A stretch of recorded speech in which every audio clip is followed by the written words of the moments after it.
नमस्ते।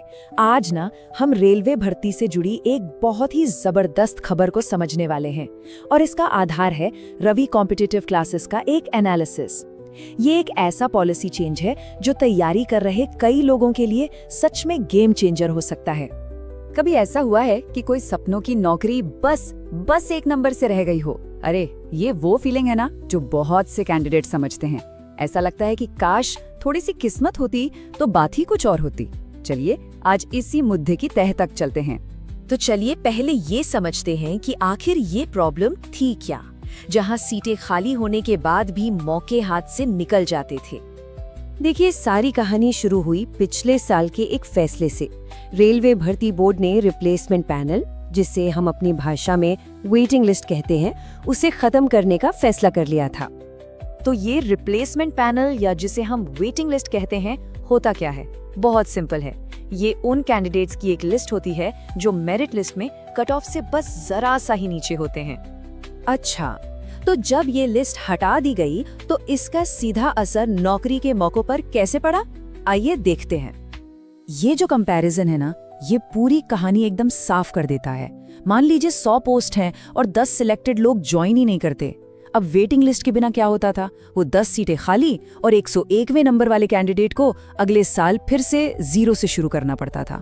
लेकिन waiting list के साथ उन 10 लोगों को सीधा मौका मिल जाता। कितना बड़ा फर्क है। मतलब सीधा सीधा ये था कि काबिल लोग इंतजार कर रहे हैं, सीटें खाली पड़ी हैं, लेकिन उन्हें भरा नहीं जा रहा था। ये उन लोगों के लिए कितना बड़ा झटका था जो बस कुछ पॉइंट से पीछे रह गए थे। लेकिन अब कहानी में एक बहुत बड़ा ट्विस्ट आया है, एक जबरदस्त अपडेट, और वो भी एकदम ऑफिशियल सोर्स से कंफर्म होकर। और ये कोई हवाई बात नहीं है, बिल्कुल ताज़ा और पक्की खबर है।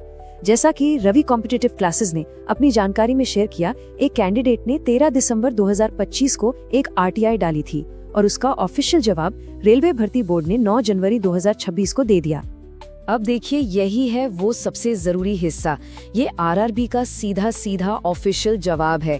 इसमें साफ साफ लिखा है कि जो खाली सीटें हैं उन्हें वेटिंग लिस्ट के जरिए भरा जाएगा, मतलब रिप्लेसमेंट पैनल और वेटिंग लिस्ट से भरा जाएगा। तो मतलब पॉइंट बिल्कुल क्लियर है। ये कोई अफवाह नहीं है, कोई गेसवर्क नहीं है। ये एक पक्का ऑफिशियल पॉलिसी रिवर्सल है। वेटिंग लिस्ट वापस आ गई है। तो ठीक है, वेटिंग लिस्ट वापस आ गई, पर अब ये काम कैसे करेगी और इससे सबको फायदा कैसे होगा? चलिए समझते हैं। इसको ना एक बहुत ही सिंपल से एग्जांपल से समझते हैं। मान लीजिए 100 पोस्ट भरी गई, पर 10 लोगों ने किसी वजह से ज्वाइन नहीं किया। अब क्या होगा? अब वो 10 खाली सीटें अगले साल तक इंतजार नहीं करेंगी, बल्कि मेरिट लिस्ट में जो अगले 10 कैंडिडेट हैं, यानी 101 से 110 तक, उन्हें फौरन मौका दे दिया जाएगा। तो कुल मिलाकर फायदे एकदम साफ हैं। ज्यादा कैंडिडेट्स को चांस मिलेगा, रेलवे की सीटें खाली नहीं रहेंगी, और सबसे बड़ी बात, जिन लोगों की मेहनत बस जरा से मार्जिन से पीछे रह गई थी, उन्हें उनका हक मिलेगा। और पता है, ये जो पॉलिसी चेंज हुआ है ना, ये एक बहुत ही सही टाइम पर हुआ है। चलिए जरा बड़ी पिक्चर देखते हैं। जो सोर्स मटेरियल है उसका एनालिसिस एक बहुत इंटरेस्टिंग पैटर्न दिखाता है। अक्सर ये देखा गया है कि जो बड़ी बड़ी भर्तियां होती है ना, वो सेंट्रल इलेक्शन के आसपास आती हैं।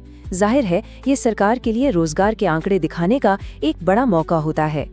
और ये चार्ट देखिए, ये इस मौके के साइज को बहुत अच्छे से दिखाता है।